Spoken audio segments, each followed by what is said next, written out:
1 August 2024 ला supreme कोर्टाचा निर्णय आला आहे की शेड्यूल कास्ट शेड्यूल ट्राईब मध्ये ABCD वर्गीकरण करण्यात हरकत नाही आणि दुसरं की यांना पण क्रीमी लेअर लावला जाऊ शकतो. असंच आहे ना डिसिजन. तर या डिसिजनचा आपल्यावरती शेड्यूल कास्ट शेड्यूल ट्राईब सोबतच backward classes other backward classes OBC आणि एकूणच देशावरती काय परिणाम होईल याच्याबद्दल आपल्याला काही वाटलं आहे काय? काही फिलिंग आली का आपल्याला? यस. काही सेन्सेशन निर्माण झालंय का?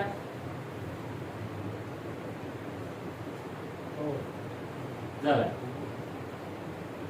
पण याचा जर आजही सध्या म्हणजे जेवढ्या लोकांशी आपण बोलतो आहे त्याच्यावरून जर बघितलं तर schedule caste schedule tribe backward क्लासेसच्या लोकांमध्ये त्या प्रमाणात वेव तयार झालेली नाही.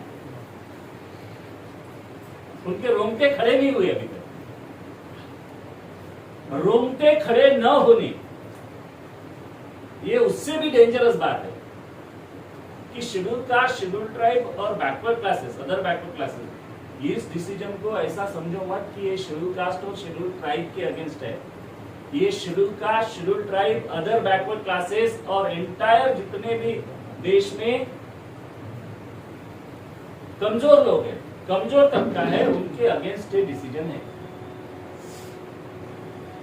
सुप्रीम कोर्ट का डिसीजन आना मतलब क्या है कि संसद जब अस्तित्व में नहीं रहती, संसद जब कार्रवाई शुरू नहीं रहती, संसद का सत्र या कोई और सत्र चल नहीं रहा है, उस समय जब सुप्रीम कोर्ट जजमेंट देता है तो वो जजमेंट कानून बनकर लागू हो जाए, एज इफ कि इसको संसद ने ही पारित किया है.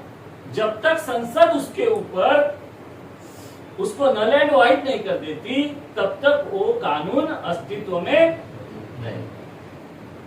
सिंपल है. अभी शेड्यूल कास्ट और शेड्यूल ट्राइब के अगेंस्ट में ये डिसीजन कैसे आया मालूम है? नहीं. सबसे पहले हमको रिजर्वेशन कैसे मिला मालूम है? नहीं. ये शुरू वहां से होता है कि हमको रिजर्वेशन कैसे मिला ये अगर मालूम नहीं तो हम क्या खो रहे हैं क्या पा रहे हैं हमको उससे कोई मतलब नहीं रहेगा. और इसके वजह से अभी 40 सालों में जो पीढ़ी निर्माण हुई थी, पिछले 40 सालों में उस पीढ़ी ने रिजर्वेशन का थोड़ा बहुत जिस मात्रा में लाभ लिया, उसके बाद वाली पीढ़ी को उस मात्रा में उसका लाभ नहीं मिला. जिसके वजह से समाज में जो वेव तैयार होनी चाहिए थी वो वेव वो लेंथ उतनी स्ट्रांगली तैयार नहीं हुई. सबसे मेन बात. अभी 40 साल पहले देखते 1916 to 56 बाबा साहब के कि जिन्होंने 40 साल संघर्ष किया और schedule caste schedule tribe backward classes को हक अधिकार दिलाए, रिजर्वेशन भी दिलाए. बराबर है. भारत में संविधान कब लागू हुआ? 26 जनवरी 1950. 26 जनवरी 1950 को रिजर्वेशन लागू हुआ क्या?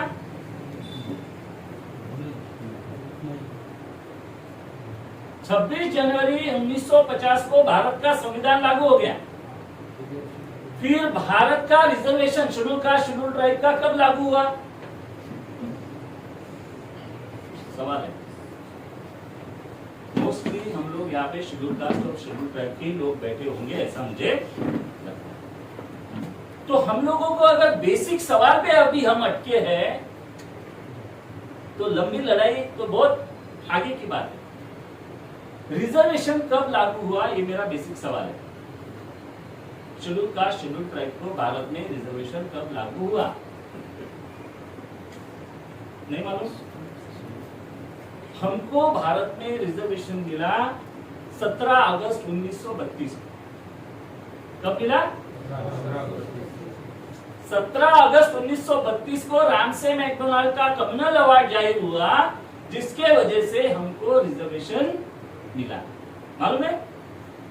नहीं मालूम. एकदम शॉर्ट ब्रीफ में 5 मिनट में बता देता हूँ, क्योंकि वो बहुत लंबी स्टोरी है, वो बहुत लंबी स्टोरी है, लेकिन 5 मिनट में बता देता हूँ। भारत में साइमन कमीशन आया।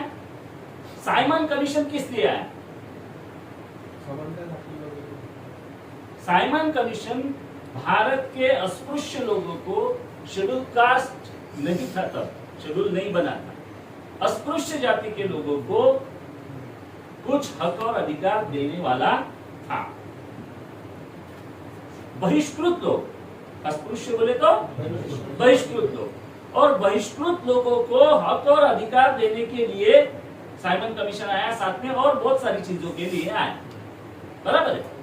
भारत की हिस्ट्री बहुत अलग है। बाबा साहब से ही शुरू करते हैं तो पहले साउथ बरो कमीशन आता है 17 में, 1919 में फर्स्ट इंडिया एक्ट आता है ना, 1922 में गांधी आयरलैंड करार होता है, 1925 में भारत में मनुस्मृति को जलाया जाता है, 1927 में 14 तालाब का सत्याग्रह होता है, और 1928 में साइमन कमीशन। साइमन कमीशन के साथ जो चर्चा हुई उसमें जो कुछ बाबा साहब ने रखा उन्होंने एक्सेप्ट किया, लेकिन वो तब नहीं मिल पाया।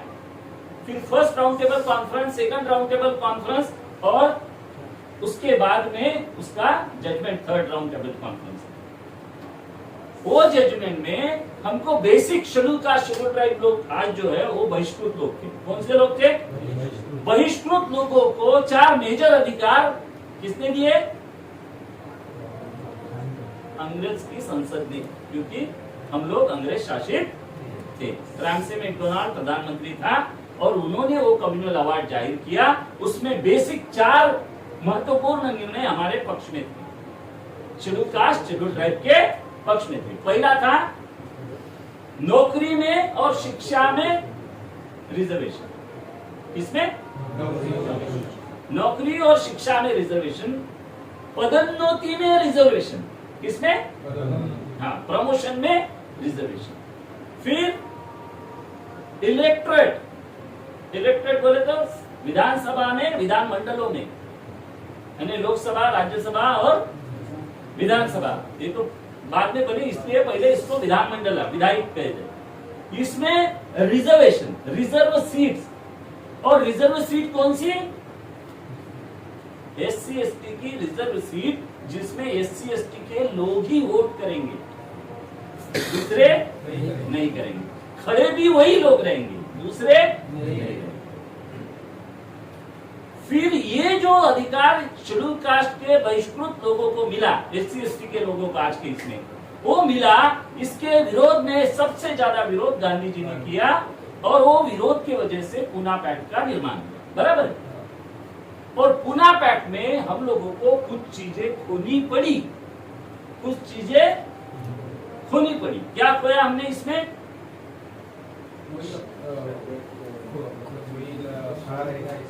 हाँ, शिक्षा में रिजर्वेशन हमको जारी रहा, नौकरी में रिजर्वेशन जारी रहा, लेकिन हमने पॉलिटिकल रिजर्वेशन इसमें पूरी तरह से खो दी।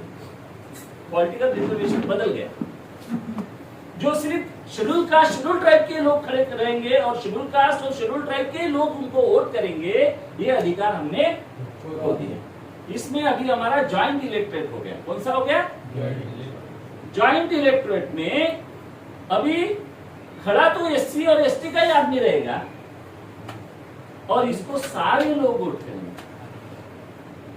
इसको सारे लोग वोट करेंगे। इसमें SC ST की संख्या कितनी है देश में? 22.5% कॉन्स्टिट्यूशन ऑफ इंडिया के अनुसार, यानी भारत सरकार के अनुसार हम 22.5% है। वैसे ये पूरी संख्या अभी आज के डेट में अगर देखेंगे तो ये 32% तक बढ़ गई।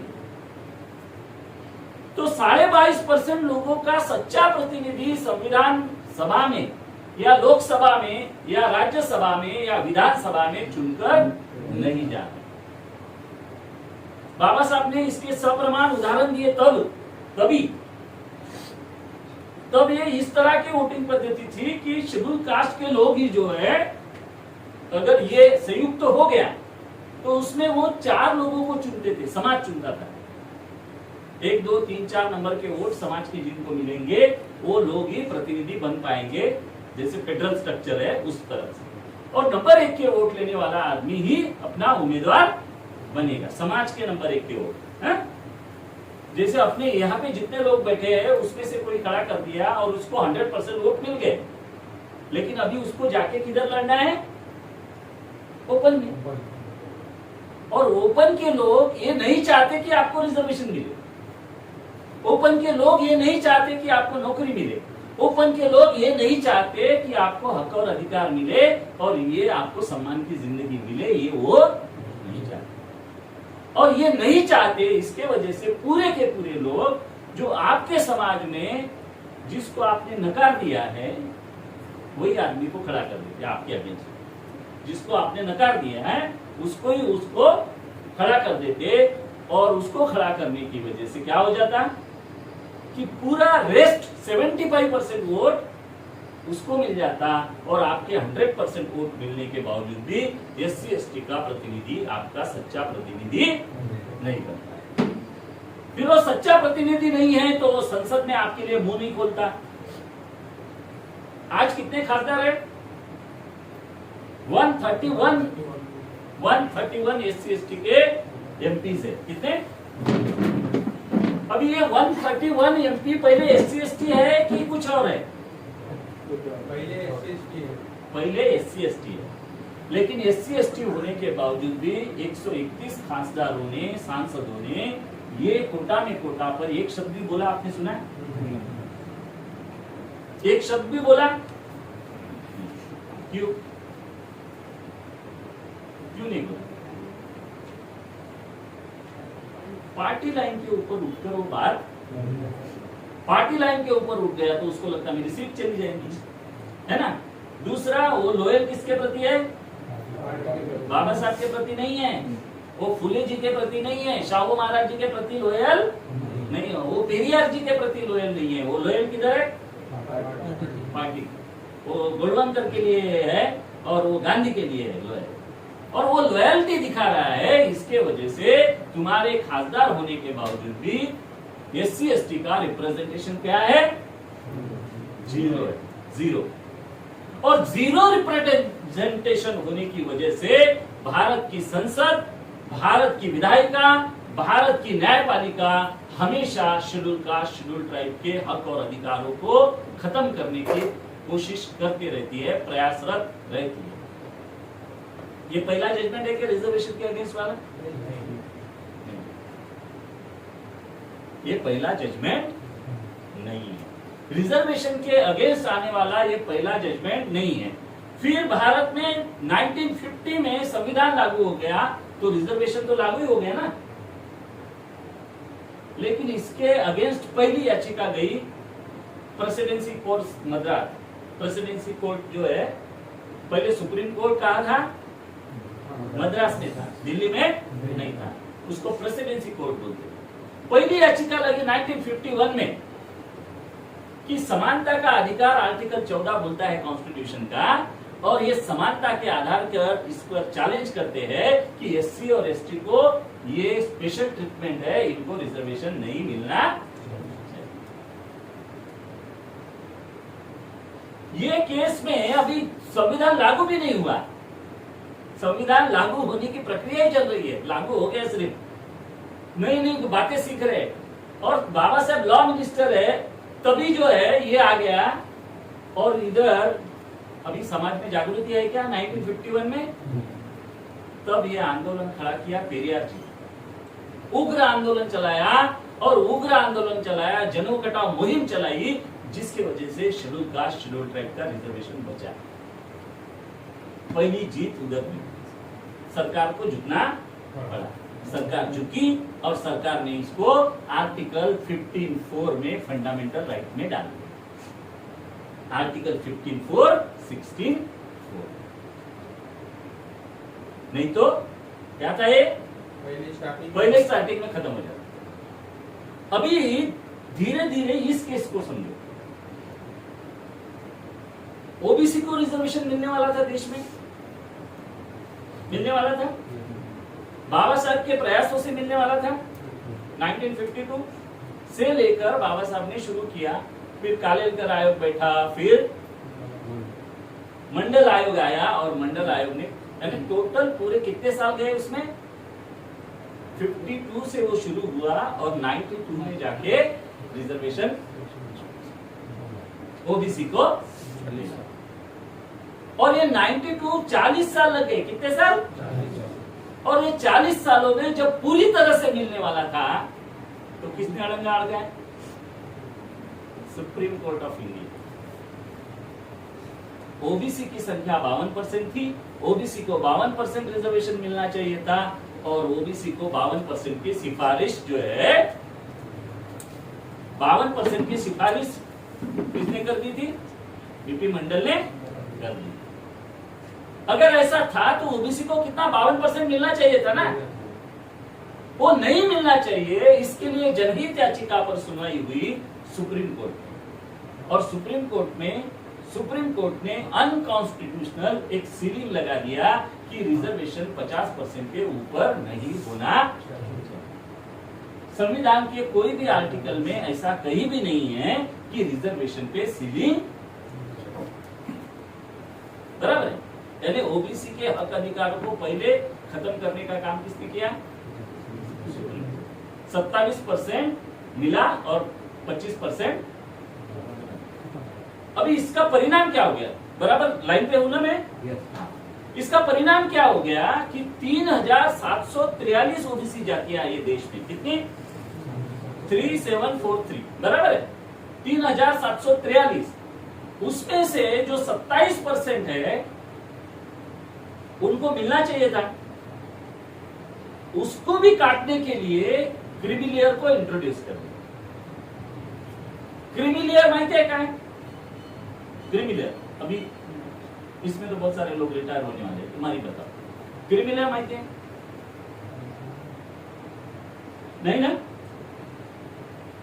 समाज का पढ़ा लिखा तबका, समाज का पढ़ा लिखा यूथ ऐसी चीजों से जब तक अनभिज्ञ रहेगा समाज की प्रगति होना असंभव है। और आगे की लड़ाई तो तुम अभी आप लोग नहीं लड़ पाएंगे तो आपके बच्चे लड़ने का सवाल ही पैदा नहीं। अभी क्रीमी लेयर इस शब्द को लोगों को मालूम नहीं, क्रीमी लेयर किसको बोलते हैं। और बहुत सारे लोगों को पूछो भाई क्रीमी लेयर मालूम है क्या? वो सिंपल उसकी रिएक्शन है कि क्रिमिनल लोगों से हमारा कोई वास्ता नहीं, बराबर? क्रिमिनल लोगों से कोई संबंध नहीं। वो बोल रहे हैं कि क्रीमी लेयर का मतलब है, क्रीम क्या है? क्रीम, दूध को उबालो, दूध को उबालने से क्या मिलेगा? क्रीम मिलेगा, लेयर बनेगी क्रीम की। और मुझे नीचे से जो आग लगी है वो क्या है? रिजर्वेशन। रिजर्वेशन से दूध में आग लगाओ तो क्रीम मिल जाता है, तो ये क्रीम बैठा है इधर, समाज का क्रीम। समाज का क्रीम बोले तो तुम्हारे डॉक्टर बने, तुम्हारे इंजीनियर बने, तुम्हारे आईएएस बने, तुम्हारे जज भी बन गए सुप्रीम कोर्ट में, है ना? तुम्हारे आईपीएस, डॉक्टर, वकील, इंजीनियर, बहुत कुछ लोग हैं और उनके पास पैसा आ गया। पैसा आ गया तो वो अभी समाज का क्रीम हो गया। अगर दूध में से क्रीम निकाल लिया जाए, क्रीम बोले तो क्या है? फैट। क्या है? फैट। फैट निकाल लिया जाए, दूध में क्या बचेगा? दूध में पानी बचेगा, दूध में प्रोटीन वोटीन रहेगा नहीं, सब निकल जाएंगे। अभी वो बोल रहे क्रीम जो बना है उसको या उसके बच्चों को रिजर्वेशन नहीं मिलेगा। और जो लेयर निकल गई, नीचे बचा क्या? पानी, ताक, उसको रिजर्वेशन देने को तैयार। एक सिंपल उदाहरण बताता हूं। आज का डेटा, इंपेरिकल डाटा अगर लेते हैं आज का भी, तो शहरी 50 साल के आदमी को 2 या 3 बच्चे हैं, बराबर है? और उसका बच्चा यूपीएससी करना चाहता है तो यूपीएससी के लिए कहाँ क्लासेस लगाएगा? दिल्ली, राव में जाएगा। और वो उसके सर के कौन सा सर है वो? आनंद कीर्ति के इसमें जाएगा, उसमें जाएगा और उसकी फीस भरेगा। कितनी फीस भरेगा साल की? 2-3 लाख तो भरेंगे, 2 लाख, रहने खाने का 2 लाख, 4 लाख। दूसरी बेटी भी बोल रही है कि मेरे को भी है ना यूपीएससी करना है, या फिर वो बोल रही है कि मेरे को डॉक्टर ही बनना है, तो उसकी नीट की परीक्षा ये वो सब करने के लिए, तैयारी करने के लिए उसको भी 2-3 लाख रुपए लग ही जाएंगे। जिस बाप की कमाई 8 लाख है उसको कोर्ट बोल रहा है कि ये क्रीम है। क्या है? क्रीम है। उसको 2 बच्चों को पढ़ाने में 8 लाख लग रहे हैं। बेचारा कर्जा ले लेके ईएमआई भर के उनको पढ़ा रहा है, बराबर है। अभी वो बच्चे तैयार हो गए, वो एक इंजीनियर यानी यूपीएससी फेस करके वो कलेक्टर बन सकता है, और लड़की भी जो है डॉक्टर बन सकती है। अभी सुप्रीम कोर्ट बोल रहा है कि ये क्रीम है समाज का। क्या है? तो क्रीम को रिजर्वेशन मिलेगा क्या? नहीं, क्रीम को नहीं मिलेगा। ये रेस में दौड़ने के लिए अभी पूरी तरह से तैयार है, लेकिन इनको रेस में भी दौड़ने नहीं दिया जाएगा, क्योंकि तुम क्रीम। अभी दूसरे ग्रामीण स्तर पे ओबीसी लोगों को, जो 50 साल का आदमी है, 55 साल का आदमी है, उसके 3 बच्चे। कितने? 3। ग्रामीण स्तर पर यह परिस्थिति है कि 20 साल की होती होती बेटी की उसने शादी कर दी। 4 एकड़ खेती वाला लड़का देखा, उसकी शादी कर दिया। उसको पढ़ाने का उसको कोई फायदा नजर नहीं आता। दूसरा उसका बच्चा है तो हँडबंड असते लेकर, बंड लेकर आले लवकर ते डवरे हातात देऊन दिले जाते, चल होय वावरात, है ना? तर त्याला त्याच्यातच इंटरेस्ट आहे। त्याला वाटतं आपल्या घरी 4 एकर आहे, तर ते 4 एकर शेती करण्यात त्याला इंटरेस्ट आहे। तो काही शिकला नाही 10वीच्या पुढे तो शिकला। आणि एक थोडासा पोरगा आहे असा या लायब्ररी मध्ये येऊन राहिला, बीए ग्रॅज्युएट झाला, त्याला वाटते रेल्वेची परीक्षा दिली, क्लरिकलची दिली, हे ते दिली, तर बा आपल्याला नोकरी लागून दिली। त्याच्यातही तो ओबीसी असला तर त्याची हे आशा आहे की 2 एकर माझ्या हिश्श्यावर येते, 4 एकर म्हणतो, तर 2 एकर विकून आपल्या शिवाजीमध्ये आपले मामा आहे, काका आहे, हे आहे, तिकडे चपराशी लागता येते। आता त्याला जे आहे सरकार म्हणते भाऊ कलेक्टर बन, कलेक्टर बनाना तैयार है ना? तो अभी उसको रिजर्वेशन देने को सरकार तैयार है, क्योंकि वो क्रीम रिजर्वेशन किसको मिलेगा? जो रेस में दौड़ने का क्या उसको मालूम भी नहीं, उसको मालूम भी नहीं यूपीएससी किसके साथ खाते हैं, उसको रिजर्वेशन मिलेगा ऐसा सरकार बोल रही है, लेकिन उसको भी नहीं मिलेगा। और ये जो रेस में दौड़ने को तैयार है उसको भी नहीं मिलेगा। मतलब रिजर्वेशन बिग 0 हो जाएगा। जब ये रिजर्वेशन बिग 0 हो जाएगा, हो गया है। 1200 जातियों को ओबीसी के सिर्फ रिजर्वेशन मिला था। कितने? 1200। और बची हुई कितनी है टोटल? 3743 माइनस 1200, 2543 बची। कितनी बची?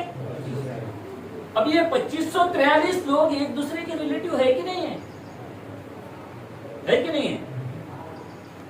2 भाई है, एक का भाई कोल माइन में लगा एमपी में, तो उसका पगार 10 साल पहले 2 लाख था, और दूसरा भाई जो है इधर क्लरिकल में लगा, तो इसका पगार आज भी 8 लाख नहीं है। तो एक भाई जो है रिजर्वेशन के इसमें आता है, एक भाई रिजर्वेशन के इसमें। 25 साल के बाद ये दोनों चचेरे भाई एक दूसरे के रिलेटिव रहेंगे कि नहीं रहेंगे? रिलेटिव रहेंगे, लेकिन वास्तव में ये खत्म हो जाएगा। वो बोलेगा कि भाई मैं तो क्रीम हूं ना, तू कौन है? रिजर्वेशन वाला। मैं कौन हूं? बिना रिजर्वेशन। तो हमारा रिश्ता क्या है? तो इन जातियों का अमालगमेशन जो है, इन जातियों को मिलाने की जो प्रोसेस थी उसको उन्होंने खत्म किया। वो खत्म करने के बाद में दूसरा कौन है? पहला कमजोर शत्रु को खत्म करने के बाद ही दूसरे के पास जाएंगे ना, बराबर है? ओबीसी की लड़ाई भी एससी/एसटी ने लड़ी थी, बराबर। तो ओबीसी को वो समझने में बहुत देर लग गई, इसके वजह से ओबीसी को काट के वो अभी आगे आ गए। बराबर, SC ST तक आ गए। और SC ST तक आने के लिए ये जजमेंट जो है, पहला जजमेंट कब आया था? ये 2004 में। कब? 2004 के पहले कब आया था ये जजमेंट वर्गीकरण का? 2004 के पहले 1967 में आया पंजाब स्टेट, लेकिन उसको ये नहीं। 1967 के बाद में कब आया? 1996 में आया पंजाब एंड हरियाणा स्टेट। 1996 के बाद कब आया? 2000 में आया। 2000 के बाद कब आया? 2004 में आया। ये हमको मालूम। 2004 में आंध्र प्रदेश सरकार ने इसके लिए आर राजू के नेतृत्व में एक कमेटी बनाई। किसके? आर राजू, रिटायर्ड न्यायाधीश के, हाईकोर्ट का न्यायाधीश था, रिटायर्ड था, उसके नेतृत्व में कमेटी बनाई। और वो कमेटी ने वर्गीकरण की सिफारिश कर दी कि ABCD कर दिया जाए। क्या कर दिया जाए? ABCD। और मेजर कम्युनिटीज जो है आंध्रा में माला और मादिगा है। क्या है? माला और मादिगा। तो माला भी 6% है, मादिगा भी 6.5% है, लेकिन उनमें अगर फूट डाल दी जाए तो वहां की राजनीति जो है वो बहुत आसान हो जाती है फ्यूडल लोगों के लिए, सामंत लोगों के लिए। इसलिए इन्होंने वर्गीकरण को लागू कर दिया। कैसे लागू कर दिया? जज की कमेटी बिठाई, कमेटी की रिपोर्ट आई। 2000 में बिठाई कमेटी, 4 साल में रिपोर्ट आ गई। 4 साल में रिपोर्ट आते ही चंद्रबाबू नायडू सरकार ने इसको लागू कर दिया। लागू करते ही इसके अगेंस्ट में सुप्रीम कोर्ट में तो जाने वाले लोग हैं ना, तो ये केस था Chinnaiah versus Andhra Pradesh. Chinnaiah versus Andhra Pradesh case में 5 जजेस की बेंच बैठी। बोला ये एक जज के बेंच का मामला नहीं है, 5 जजेस की बेंच बैठी, क्योंकि ये किसके साथ का मामला था? कॉन्स्टिट्यूशन के साथ का मामला था। वो 5 जजेस के बेंच ने 5-0 से जजमेंट दिया, यानी पूरे 100% सहमत थे कि शेड्यूल कास्ट और शेड्यूल ट्राइब में वर्गीकरण करना पूरी तरह से अनकॉन्स्टिट्यूशनल है। किसने बोला? सुप्रीम कोर्ट के 5 जजेस ने बोला। दूसरा उसने बोला कि 1950 के अधिनियम के अनुसार राष्ट्रपति ही इसमें हस्तक्षेप कर सकता है कि किसको SC ST की सूची में डाला जाए और किसको नहीं डाला जाए। दूसरा। तीसरा उसने कहा कि basic structure of the constitution जो है उसको स्टेट उसको हाथ भी नहीं लगा सकता, इसलिए इस तरह के वर्गीकरण को खारिज किया जाता है। ये जजमेंट है 5 जजेस के बेंच का। फिर ये जजमेंट आते ही वो मामला खत्म हो। वो खत्म होने के बाद देखो कहां से उठ रहा है मामला। हमेशा एक उठ रहा है आंध्रा से, एक उठ रहा है पंजाब से, दूसरा उठ रहा है राजस्थान से, तीसरा उठ रहा है हरियाणा से। ये चारों स्टेट जो है वर्गीकरण की बात कर रहे हैं, दूसरे कहीं से भी ये मामला नहीं है। ये राजनीति को भी समझना बहुत जरूरी है, क्योंकि ये मुद्दा कहां से उठ रहा है। अभी उसके बाद में 2004 हो गया, जजमेंट आ गया। जजमेंट आने के बाद सब लोग शांत हो गए, बराबर। फिर 2010 में पंजाब सरकार ने वाल्मीकि और जो अलग किस्म के सिख है, मजहबी सिख है, वाल्मीकि और मजहबी सिख, इनमें वर्गीकरण करके 50% लागू कर दिया। 50-50 बराबर है। वाल्मीकि और मजहबी सिख, यानी सिखों में फूट डाल दो। जो SC के सिख है, जो वहां की सरकारें तय करते हैं, 32% शेड्यूल कास्ट के लोग। कितने? 32%। वो शेड्यूल कास्ट के लोग वहां की सरकारें डिसाइड करते हैं, इसलिए चंडी का नंबर लग जाता है मुख्यमंत्री बनने में, है ना। तो उसको काटने के लिए स्टेट ने निर्णय लिया कि इनको 50, इनको 50। ये 2010 में जजमेंट आया। इस जजमेंट को चैलेंज तो होंगे ना, चैलेंज हुआ। चैलेंज होने के बाद ये सोची समझी रणनीति है, अरुण मिश्रा की बेंच के पास ये गया। किसके पास गया? अरुण मिश्रा की बेंच के पास ये गया और अरुण मिश्रा ने इसमें क्या ऑब्जर्वेशन किया कि हम चिन्नैया वर्सेस जो आंध्र प्रदेश स्टेट का ये जजमेंट है, उसी जजमेंट को लेके इस पर फिर से रिअवलोकन करते हैं कि हम लोग मुख्य दर्शक बनकर नहीं रह सकते।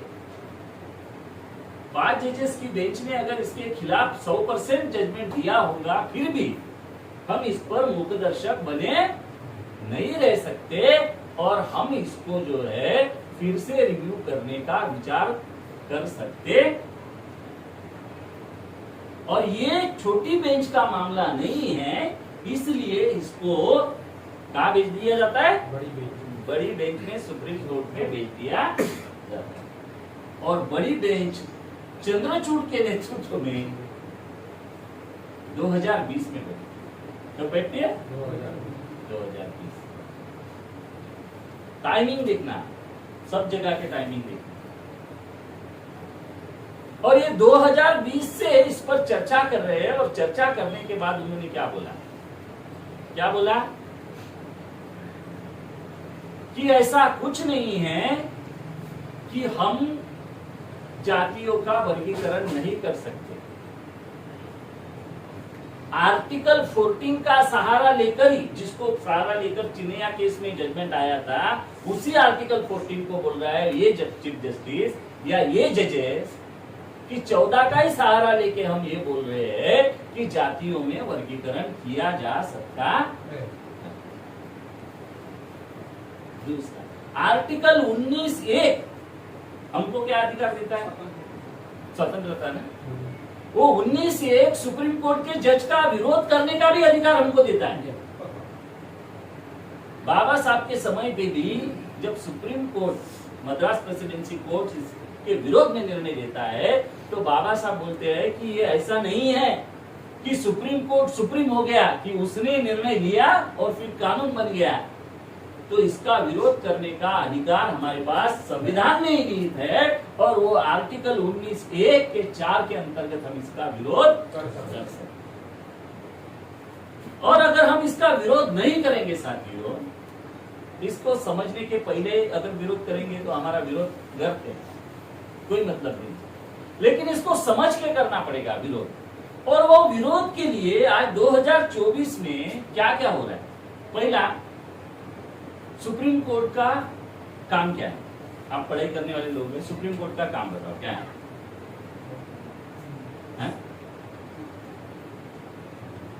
सुप्रीम कोर्ट ये कॉन्स्टिट्यूशन का सिर्फ कस्टोडियन है। क्या है?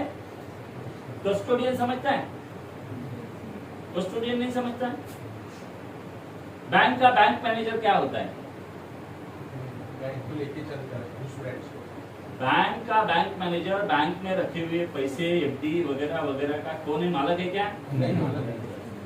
कस्टोडियन है, वो संभाल के रखने वाला है, मुनीम है। क्या है? मुनीम। तो भारत का सुप्रीम कोर्ट भी संविधान को संभाल के रखने वाला कौन है? मुनीम है। मुनीम को क्या लगता है?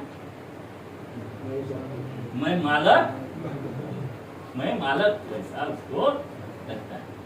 कॉन्स्टिट्यूशन में अगर कॉन्स्टिट्यूशन को जतन करना, ये काम है उसका। क्या है? कॉन्स्टिट्यूशन का जतन करना, ये काम है सुप्रीम कोर्ट का। सुप्रीम कोर्ट जतन कर रहा है क्या? सुप्रीम कोर्ट उसका अर्थ लगा सकता है, जो एम्बिग्यूटी होगी तो। एम्बिग्यूटी समझती है? एम्बिग्यूटी का मतलब है कि मोगम अर्थ असेल, लावता येत नसेल तर तो अर्थ लावण्याचा अधिकार कोणाला आहे? कॉन्स्टिट्यूशन 14 से 32 तक लेकर सारे फंडामेंटल राइट है। क्या है? फंडामेंटल राइट, मूलभूत अधिकार है। रिजर्वेशन मिल रहा है आपको 15(4) के अंतर्गत, 16(4) के अंतर्गत प्रमोशन रिजर्वेशन मिल रहा है, रिजर्वेशन इन प्रमोशन मिल रहा है। ये फंडामेंटल राइट है कि नहीं है? फंडामेंटल राइट के अगेंस्ट में सुप्रीम कोर्ट जजमेंट क्यों दे रहा है? फंडामेंटल राइट के अगेंस्ट में निर्णय देने का अधिकार सुप्रीम कोर्ट के पास नहीं है। बराबर। फिर आर्टिकल 341 क्या बोल रहा है? 341 ऑफ द कॉन्स्टिट्यूशन बोल रहा है कि आप संविधान के मूल स्ट्रक्चर को कोई भी क्षति नहीं पहुंचने। तो मूल स्ट्रक्चर क्या है? संविधान का मूल स्ट्रक्चर है कि सामाजिक न्याय है ना, बराबरी। बराबरी बोले तो रिजर्वेशन मिल रहा है तो बराबरी नहीं है, ऐसा नहीं है। इक्वल अमंग इक्वल है, equals among equals. Shahu Maharaj की स्टोरी आपको मालूम है? रिजर्वेशन एकदम सादे कंसेप्ट। शाहू महाराज ने 26 जुलाई 1902 में फर्स्ट टाइम रिजर्वेशन लागू किया। कहां पे? कोल्हापुर संस्थान में। कहां पे? कोल्हापुर। राज्य की सीमा कितनी थी ज्यादा से ज्यादा? कोल्हापुर, कन्नड़, है ना, ये थोड़े 2-4 जिले अगर पकड़ ले तो उतना ही राज्य था। कितना? 5 जिलों का देश। वो कोल्हापुर संस्थान के राजा ने 26 जुलाई 1902 के पहले 3-4 महीने पहले एक सर्वे कराया। क्या कराया? सर्वे बोले तो उसको ही बोलते इंपेरिकल डाटा। इंपेरिकल डाटा करवाया कि अपने प्रदेश में, अपने राज्य में अस्पृश्य जाति के लोग, बैकवर्ड क्लासेस के लोग कितने बड़े बड़े पदों पर है और कितने पदों में वो है। वो डेटा करवाने से उनको पता चला, 3 महीने में डेटा आया और 3 महीने में पता चला कि most of the post have been captured by Prabhus, Shenvis, Brahmins, Bhatt and Rajvir. बराबर। हे नोटिफिकेशन आहे बरं, शाहू महाराजांचं नोटिफिकेशन आहे, गॅझेट नोटिफिकेशन। हाँ, सारे संसाधनों पर इन प्रभु, शेनवीज, ब्राह्मीन्स, भट्ट, इनका कब्जा है, ये उन्होंने मेंशन किया। और इसके वजह से इसके बाद में आने वाली सारी भर्तियों में बैकवर्ड क्लासेस के लोगों को, बैकवर्ड क्लासेस शब्द का इस्तेमाल हुआ है वहां पे, तब शेड्यूल कास्ट, शेड्यूल ट्राइब नहीं था। तो ये जो बहिष्कृत लोग हैं उनको मिला के जो भी पीछे छूटे हुए लोग हैं उन लोगों को रिजर्वेशन मिलेगा और 50% मिलेगा। अभी ये किसने दिया? ऑर्डिनेंस पास हो गया, बर्थडे पे उनके। ऑर्डिनेंस पास होने से दूसरे के पेट में दुखना चाहिए क्या? दुखना चाहिए क्या? नहीं। तो दूसरा कर्नाटक राज्य का विदेश मंत्री, उसके पेट में दुखना शुरू हुआ। अभ्यंकर करके वो विदेश मंत्री शाहू महाराजांच्या भेटीला आला मुद्दामच। तो कोई देश का विदेश मंत्री अपने देश में आएगा तो अपन क्या करते? उसका वेलकम करते। उसका वेलकम किया शाहू महाराज ने, नाश्ता पानी हो गया और आते ही उसने क्या सवाल पूछा? शाहू महाराज ते तुमच्या राज्यात आरक्षणाचं काय? शाहू महाराजांना समजायला वेळ नाही लागला का याच्या पोटात? तो शाहू महाराज ने मतलब इतना जल्दी क्या है, जलपान करो, ये करो, हमारी मेहमान नवाजी करो, कल इस पे बात करेंगे। तो शाहू महाराज ने उसके लिए कार्यक्रम का आयोजन किया और घोड़े की रेस लगाई। क्या लगाई? घोड़े की रेस लगाई और बहुत हरे भरे चने जो है वो 10-20 फीट की दूरी पे रखे और राजा के अस्तबल के अच्छे पिल घोड़े जो है उनको लाया और फिर जो टांगे को जुतने वाले घोड़े जो है उनको लाया और 2 घोड़ों में, अलग अलग घोड़ों में रेस लगाई। ये 4-5 घोड़े, वो 4-5 घोड़े। रेस में कौन जीतेगा? राजा के अस्तबल के घोड़े, उनकी कीमत 2-2 लाख थी तब, है ना। वो घोड़े जीत गए, पहले आगे गए तो वो उन्होंने पहले चने खाना। ऑब्वियसली जो कमजोर घोड़े बाद में पहुंचेंगे ना, वो बाद में पहुंचे और बाद में पहुंचते ही घोड़े घोड़े ही है ना, एक ही जाति है ना, तो एक घोड़े ने दूसरे घोड़े को चना खाने देना चाहिए कि नहीं चाहिए? लेकिन वो अस्तबल के स्ट्रांग घोड़ों ने कमजोर घोड़ों को एक भी चने का दाना नहीं खाने, इतनी लाते मारी, इतने दूर खड़े रह गए बेचारे, इतने दूर खड़े रह गए वो, क्योंकि उन्होंने इसके पास भी भटकने नहीं। और फिर शव महाराज ने अभ्यंकर को बोला कि अगर मैं सही राजा होता, नैसर्गिक न्याय वाला राजा होता, तो मैं क्या करता, हरेक का हिस्सा हरेक को दे। बेचारे वो भी घोड़े खा सकते थे, ये भी घोड़े सकते। इन्होंने तो तहस नहस कर दिया, इस चने को गंदा कर दिया, फेंक दिया, बर्बाद कर दिया, लेकिन उनको खाने नहीं।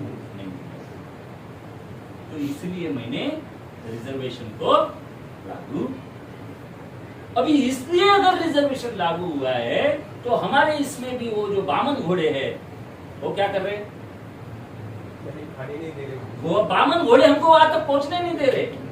आपको इंटरव्यू में कम मार्क डाल रहे, आपकी पोस्ट निकल रही तो उसको भर नहीं रहे, कैंडिडेट नॉट सुटेबल फाउंड, है ना, वो नॉट सुटेबल 2-3 बार कर देता, फिर ओपन में चला जाता है, वो आने नहीं दे रहे। वो आपको जज नहीं बनने दे रहे। क्लर्क बनने के लिए लोग 4-4, 5-5 साल पढ़ाई कर रहे हैं, जज बनने के लिए कितने साल पढ़ाई करना पड़ता है?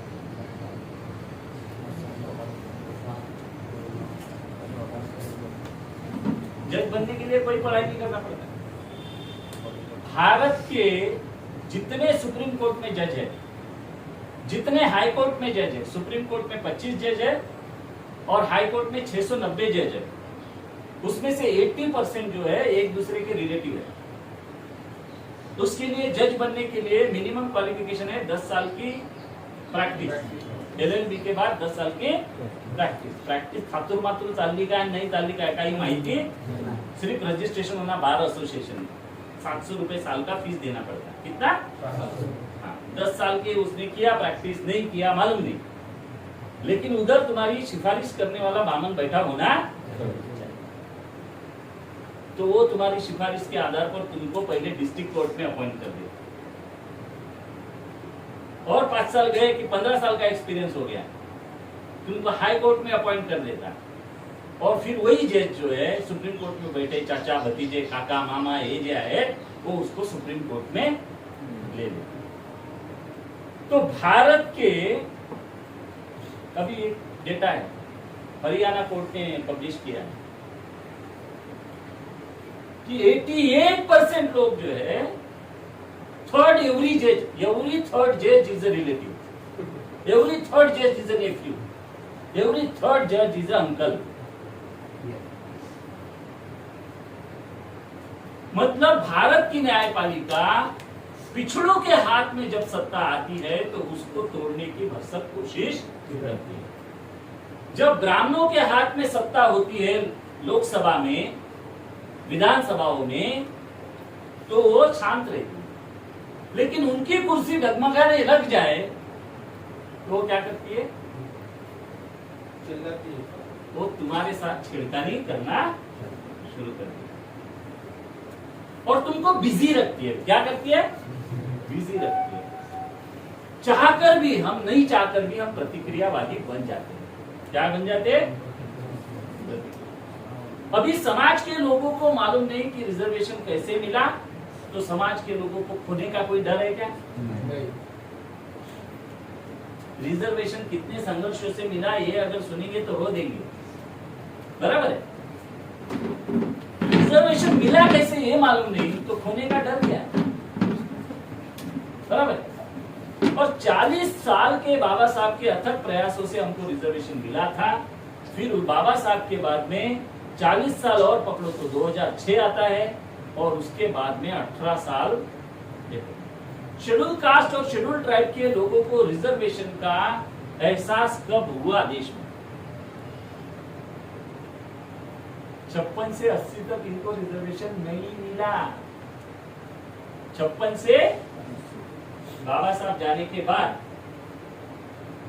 1980s तक हमारे लोगों को इतना खास कोई रिजर्वेशन 80 के दशक से हमको रिजर्वेशन मिलना शुरू हुआ, तो जो लोग 80 के दशक में लगे वो 2000 आते आते 2010 आते आते पूरी तरह से रिटायर कर गए।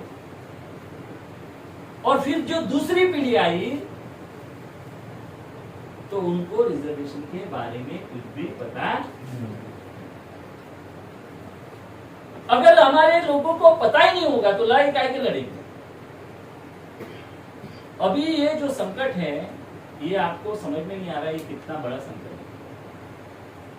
समाज के हर तबके को देखो, जिसको रिजर्वेशन मिला उसने कुछ नहीं किया और जिसको नहीं मिला वो क्यों करेंगे। रिजर्वेशन का फायदा हमारे लोगों को इक्वली मिल ही नहीं सकता, एक साथ तो कभी नहीं मिल सकता, बराबर। पीढ़ियां बनेंगी, मुझे मिला तो मेरे बच्चों को मिलने के चांसेस ज्यादा है, क्योंकि मैं अवेयर हूं थोड़ा, मेरी फाइनेंशियल ताकत थोड़ी बढ़ गई है तो मैं उसके प्रति काम करूंगा, है ना। लेकिन जिसको मिला ही नहीं, जो आज भी दिहाड़ी कर रहा है, लेकिन हर आंदोलन में रास्ते पर वही आ रहा है। तुम्हारा हमारा रिजर्वेशन बचाने का काम हमारे समाज का दिहाड़ी करने वाला आदमी कर रहा है। कौन कर रहा है? दिहाड़ी समझते ना? हाँ। मजदूरी करने वाला आदमी कर रहा है। और जिसको इसका वास्तविक लाभ मिला वो क्या कर रहा है? वो घर में बैठा है, वो घर में बैठा है, एसी में बैठा है, वो बोलता है ना लोग करने वाले, है ना। हाँ, वो है, लोग बैठे हुए हैं, लोग करने वाले हैं और लोग करेंगे। अभी ये गैप बहुत बड़ा हो चुका है, गैप बहुत बड़ा हो चुका है। और इस गैप को अगर पाटना है, इसको कम करना है, इसको खत्म करना है, तो ये जो लड़ाई है, इस लड़ाई को हमको हमारे लोगों तक पहले पहुंचाना पड़ेगा। ये अभी इतनी जल्दी खत्म होने वाला मामला नहीं है। मैंने क्रम बताया आपको, 20 से शुरू हुआ, 24 में एंड हुआ, लेकिन वास्तविक ये 2004 में शुरू हुआ। कब हुआ? 2004। 2004 के पहले ये 92 में शुरू हुआ, बराबर है। और 92 के पहले 1951 में शुरू हुआ, 1951 के पहले ये 1932 में शुरू हुआ, और 32 में गांधी जान देने को तैयार होकर तुम्हारे हक और अधिकार खत्म कर दिया। तो अपने हक और अधिकार बचाने के लिए हम अपनी जान देने को तैयार है क्या? जो अवेयर होगा वो नहीं है। लेकिन हमारे लोगों में जज्बा ही नहीं आएगा, जगाएंगे नहीं हम अपने लोगों को, तो हम लोग इस लड़ाई को पार नहीं कर पाएंगे। रिजर्वेशन की लड़ाई को अगर हम नहीं जीते तो इसका मतलब है कि हमने हमारे कॉन्स्टिट्यूशनल अधिकार पूरी तरह से खो दिए। खोने के लिए हमारे पास एक ही मात्र विकल्प है ना, ये है रिजर्वेशन। रिजर्वेशन के बाद में आपके हाथ में कुछ भी नहीं, कुछ भी नहीं है। रिजर्वेशन से पहले तुम्हारे पद चले जाएंगे, पद जाने के बाद संपत्ति चली जाएंगी, संपत्ति जाने के बाद क्या करेंगे? गुलामी का पहला रास्ता है कि आपको शिक्षा से वंचित करो। शिक्षा से वंचित किया कि नहीं किया? किया कि नहीं किया बताओ? शिक्षा से हम लोग वंचित हो गए हैं। भारत में अभी तक 2 लाख के ऊपर प्राइमरी स्कूलें बंद हो चुकी हैं। भारत की आधी से ज्यादा यूनिवर्सिटीज प्राइवेट हो चुकी है। शिक्षा से हम लोग वंचित हो चुके हैं। अगर इसका उपयोग करके हमने वो मेंटेन नहीं किया तो हम पूरी तरह से खत्म हो जाएंगे शिक्षा में। आर्थिक तौर पर हम कहाँ है? फाइनेंशियल लेवल पे पूरे 100% लोगों के पास में से 96% जो संपत्ति है वो सिर्फ 3 से 5% लोगों के हाथ में केंद्रित हो चुकी है। इतनी 96%, 4% में 96% लोग एंजॉय कर रहे हैं। कितने में? 4% रिसोर्सेस। 2020 में किसने बोला है? आरबीआई ने डेटा दिया है। आरबीआई ने डेटा दिया कि कोरोना के वक्त में देवास और नासिक नोट प्रेस से जितनी नोटें निकली उसमें से हमारे पास इतनी आई 88,000 करोड़ रुपए की नोटें हमारे पास नहीं आई। लेकिन वो नोटें तो है मार्केट में। तो ये 88,000 करोड़ की नोटें किधर है? मार्केट में है, बराबर। उसको नौकरी करने की आवश्यकता नहीं, उसके पास है।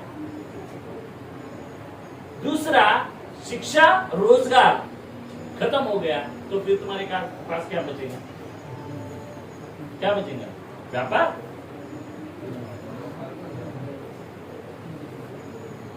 शिक्षा रोजगार ये दो ही चीजें अपने पास है, व्यापार नाम की चीज अपने पास नहीं है। हाँ, और आपको क्या लगता है कि इनको मालूम नहीं कि तुम्हारी अगर शिक्षा रोजगार खत्म हो गया तो तुम व्यापार की तरफ जाएंगे करके?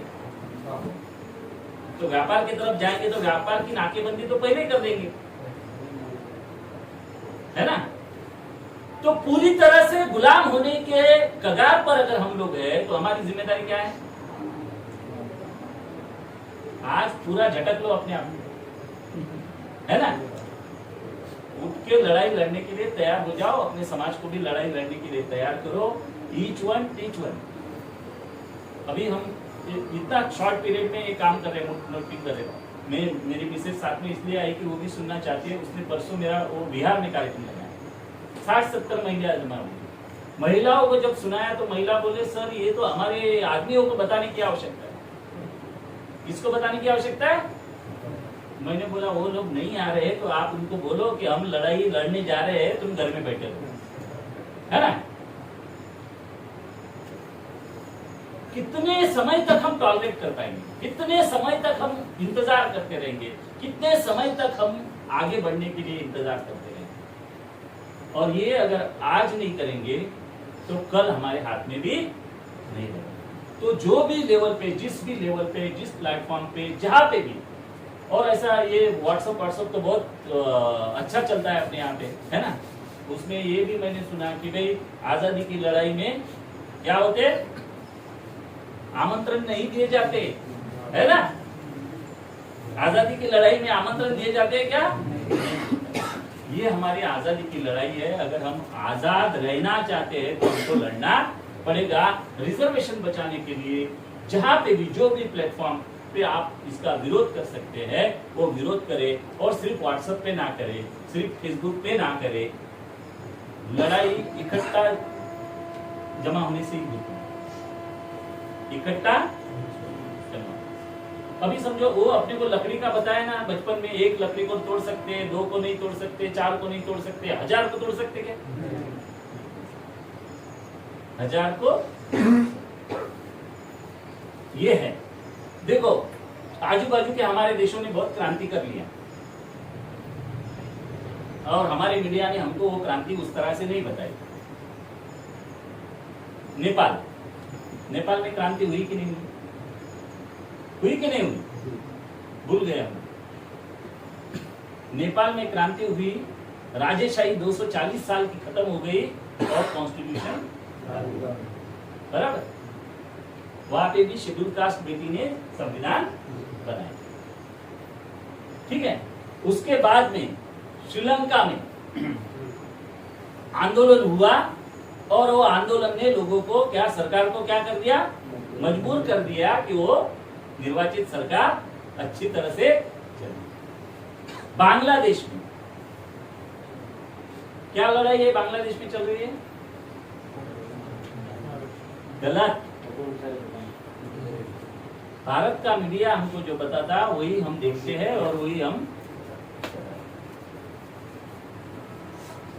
बांग्लादेश की एक न्यूज आई थी कि ईवीएम बैन हो गया, मालूम है आपको? बराबर है ना? ये एकदम से आंदोलन नहीं होते रहे। ईवीएम बैन सुप्रीम कोर्ट ने किया, लेकिन सुप्रीम कोर्ट अपने आप आएंगे, वहां पे भी बामन है। पाकिस्तान भारत का ही भाग था ना, भारत का ही भाग था। ईस्ट पाकिस्तान, वेस्ट पाकिस्तान, बराबर। तो पाकिस्तान में भी 9 शासक घराने हैं ब्राह्मणों के, और बांग्लादेश की शेख हसीना भी जो है वो ब्राह्मण है, और दूसरी जो है क्या नाम उसका, खालिदा जिया, वो भी जिया है। क्या है? उच्च जातीय लोग। ये उच्च जाति के लोगों ने, ये शासक इंदिरा से लेकर वहां तक सारे भाई बहन है एक दूसरे के, है ना। इन शासकों ने, जिनके पास वोट बिल्कुल नहीं है, क्या नहीं है वोट। ब्राह्मणों की संख्या भारत में 3% है, बनियाओं की 5% है और वैश्यों की 6.5%, सब मिला के 15% है। जीतने के लिए वोट चाहिए 40% के ऊपर। इनको वोट कोई करता नहीं, फिर इनके पास वोट नहीं तो वोट चुराने के लिए इन्होंने मशीन बनाया। क्या बनाया? मशीन बनाया। 84 के पहले चुनाव कैसे जीते जाते थे? बूथ लूट के। कई पिक्चरों में हमने देखा कि बूथ लूट के चुनाव जीते गुंडों ने। गुंडे कौन थे? गुंडे ब्राह्मणों के पाले हुए SC ST OBC के लोग, बराबर। SC ST OBC के लोगों को लगा था अपन ही बूथ लूट रहे और ये राजा बन रहे, है ना। इससे बेटर है कि अपन ही राजा। फिर इनको खतरा समझ में आ गया, ब्राह्मणों को खतरा समझ में आ गया, इसलिए भाई इनका साथ अभी लेना नहीं, ये महंगा पड़ रहा है। ये महंगा पड़ रहा है तो इन्होंने 1984 में EVM लाया देश में। कब लाया? 1984। इंदिरा ने 1984 में EVM लाया और उसका टेस्टिंग केरल में पहली बार हुआ। फिर 411 मेंबर ऑफ पार्लियामेंट की सरकार बनी राजीव गांधी की, और उसने एंटी डिफेक्शन लॉ लाया। देखो, समझता है तो समझ लो। जिसके पास 411 मेंबर ऑफ पार्लियामेंट है वो पक्षांतर बंदी कायदा आणला देने। 1989 कनेक्शन समजते काय? कनेक्शन समजते? पक्षांतर बंदी कायदा म्हणजे कसा होता कायदा माहिती आहे ना? माहिती नाही तुम्ही काय?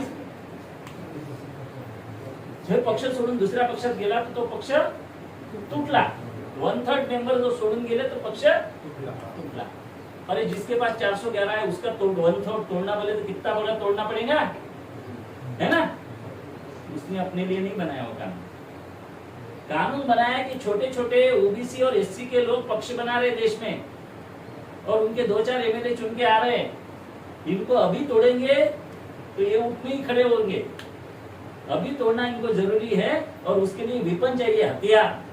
तो हथियार का इजाद कॉन्स्टिट्यूशन से किया और फिर छोटे छोटे दल जो बने उनके 2 MLA आए कि उसको एक को तोड़ लिया, 4 MLA आए कि तोड़ लिया, पार्टी खत्म, बराबर है।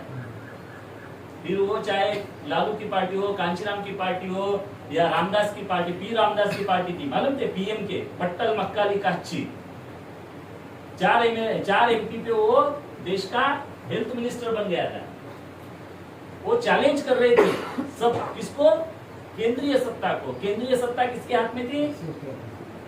एक छतरी कांग्रेस के और कांग्रेस के माध्यम से ब्राह्मणों के हाथ में थी।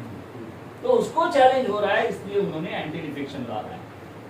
फिर एंटी डिफेक्शन लॉ से काम नहीं जमा तो फिर EVM का जिन को बाहर निकाला, है ना। EVM के जिन ने देखा कि नरसिंह राव की सरकार जब बनी तो उसको पहले फेज में जहां पे आधे चुनाव बैलेट पे हुए, सिर्फ 4 सीटें मिली 144 में से, कितनी? और बाकी जनता दल को मिल गई थी पूरी 140। फिर दूसरे फेज के चुनाव में EVM लगाया और EVM लगा के उनकी सीटें आ गई 231।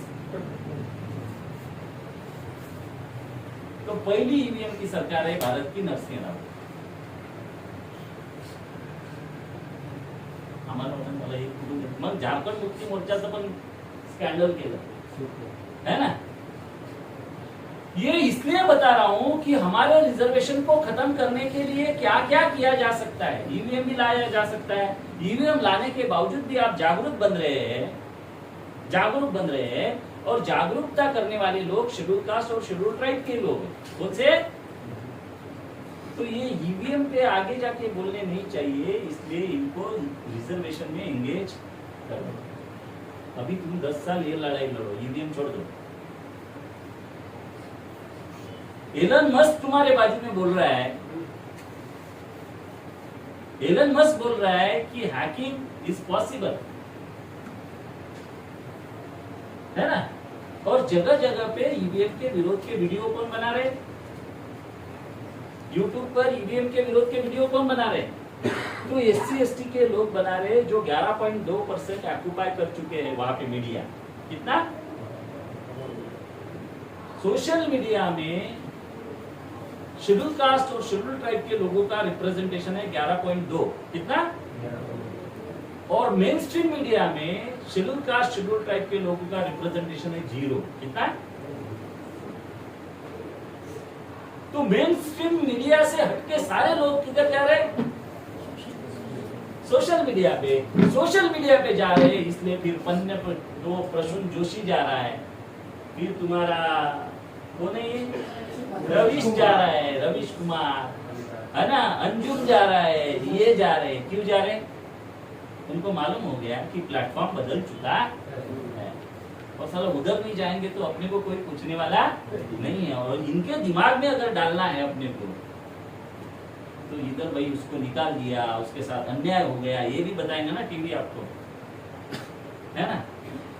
वो बीजेपी के खिलाफ बोलेगा, जिसको सुनना चाहते आप। किसको सुनना चाहते? आप सुनना चाहते कि वो बीजेपी के खिलाफ बोले, तो ठीक है, बीजेपी के खिलाफ बोलते हैं, लेकिन जातिवाद पे नहीं बोलेंगे, रिजर्वेशन पे नहीं बोलेंगे, ईवीएम पे नहीं। ये सारा खेल जो है हम लोगों को लड़ाई लड़के ही जीतना पड़ेगा। और ये भी नहीं भूलना पड़ेगा कि हमको भारत में शासक बनने से रोकने के लिए ये सारे षड्यंत्र हो रहे हैं। ये षड्यंत्र को रोकना है तो भारत में आने वाले समय में गृह युद्ध बनने की कगार पर है। अगर गृह युद्ध होता है तो क्या होता है? बांग्लादेश मालूम, वो वहां पे जो हुआ, पहले तो इंटरिम सरकार होती है वहां पे। कौन सी होती है? इंटरिम। अपने यहाँ कौन है? चुनाव है। वहां पे ऐसा है कि जब चुनाव होता है तो 1 महीना पहले, 1.5 महीना पहले प्रधानमंत्री को सरकार छोड़नी पड़ती है। क्या करना पड़ता है? तो सरकार छोड़नी पड़ती है, लेकिन इस बार शेख हसीना ने सरकार नहीं छोड़ी और दूसरे के हाथ में दी नहीं। वहां पे त्रस्त आदमी जो सोशलिस्ट वगैरह है उसके हाथ में सरकार देनी पड़ती 1.5 महीने के लिए, नहीं दी उसने। दूसरी, खालिदा जिया ने चुनाव नहीं लड़ा, उसने ईवीएम का बायकॉट किया उसके बावजूद भी। चुनाव होने के बाद भी सुप्रीम कोर्ट ने दिया जजमेंट, वहां पे भी बामन बैठा है। जजमेंट कब दिया? पहले शेख हसीना को जीतने दिया और फिर जजमेंट दिया कि ईवीएम बंद है ना। खालिदा जिया मेन विपक्षी दल, उसने चुनाव नहीं लड़ा, जिसकी वजह से इसकी सरकार आसानी से बन गई, है ना। दूसरा, डेमोक्रेसी में डिक्टेटरशिप घुस जाने की वजह से लोगों ने इसका विरोध शुरू किया और वो विरोध करने वाले वहां पे भी शेड्यूल कास्ट और शेड्यूल ट्राइब के ही लोग सबसे ज्यादा है। और फिर एक समय ऐसा आया कि उनका विरोध जो है प्रखर होते गया और जिसके वजह से शेख हसीना को भागना। क्या भारत के शेड्यूल कास्ट और शेड्यूल ट्राइब के लोगों में ये ताकत है क्या?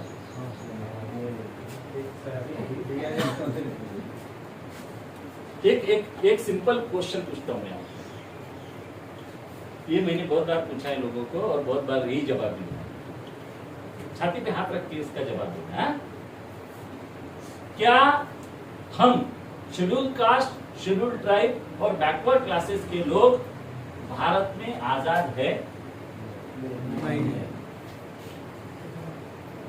तुम्हें तो एकदम क्लियर आंसर। आजाद नहीं। आजादी की व्याख्या क्या है? वो व्यक्ति समूह, वो जमात आजाद होती है जो अपने लिए निर्णय ले सकती है, अपने लिए एज अ समाज निर्णय ले सकती है और उस लिए हुए निर्णय को लागू करने की निर्णायक शक्ति जिस समाज में होती है वो समाज आजाद होता है।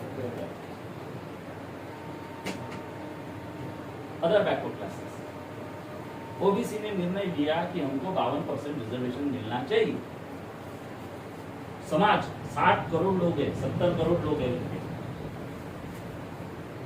70 से भी ज्यादा, यानी 60% पॉपुलेशन ओबीसी की है। क्या उन्होंने अपने लिए निर्णय लिया? नहीं, निर्णय ही नहीं लिया। समझो लिया तो लागू करने की शक्ति है उनमें? उनको तो क्रिमिनल लग गया, 27% मिला और 27% का 0 हो गया, यानी वो आजाद। शेड्यूल कास्ट के लोग क्या अपने लिए निर्णय लेने लायक है? हमने तो निर्णय लिया था कि हमारा रिजर्वेशन को कोई हाथ लगाएंगे तो उसका हाथ काट देंगे, लिया था ना, इधर तो दे दिया निर्णय। तो निर्णय लिया हमने, वो लागू करने की निर्णायक शक्ति है क्या हमने? तो निर्णायक शक्ति पैदा करनी पड़ेगी, तब जाके तुम्हारी हर बात हर सरकार मानेगी, हर बात और हर सरकार मानेगी। निर्णायक शक्ति कैसे होती है? निर्णायक शक्ति होती है एक संघ होने से, एक जगह आने से। अभी ये मत बोलना कि ये पार्टी ऐसा बोलती, वो पार्टी ऐसा बोलती, वो छोड़ो, ये छोड़ दो, वो समय नहीं रहा। अभी समय ये है कि ये इशू पे दो धारी तलवार होती है, रिजर्वेशन के अगेंस्ट लड़ना। ये ब्राह्मणों के लिए बहुत खतरनाक है। अगर समझो शेड्यूल कास्ट और शेड्यूल ट्राइब के लोग इकट्ठा हो गए पूरी तरह से, क्या होगा? 32 करोड़ लोग अगर समझो रास्ते पे आ गए तो क्या होगा? खत्म हो गया। डिसाइड करने की भी आवश्यकता है। सुप्रीम कोर्ट का चंद्रचूड़ देश छोड़ के भाग जाएंगे, है ना, देश छोड़ के भाग जाएंगे। ये इतनी ताकत है तुम्हारे इकट्ठा होने में, और इकट्ठा होने के लिए अगर ज्वलंत इशू कोई चाहिए तो हमको उन्होंने ज्वलंत इशू दे दिया है कि तुम्हारे रिजर्वेशन को उसने हाथ लगाया। अब भी नहीं जागे तो सवेरा कभी नहीं, अब भी नहीं जागे तो सवेरा कभी नहीं होगा। ऐसा कहा जाता है जब जागे तब सवेरा, लेकिन अब भी नहीं जागे तो सवेरा कभी नहीं होगा। इतना ही मैं अपनी बात कहना चाहता था। अगर इस पर कुछ पूछना चाहते हैं, कुछ डिस्कशन करना चाहते हैं तो मैं अवेलेबल हूँ।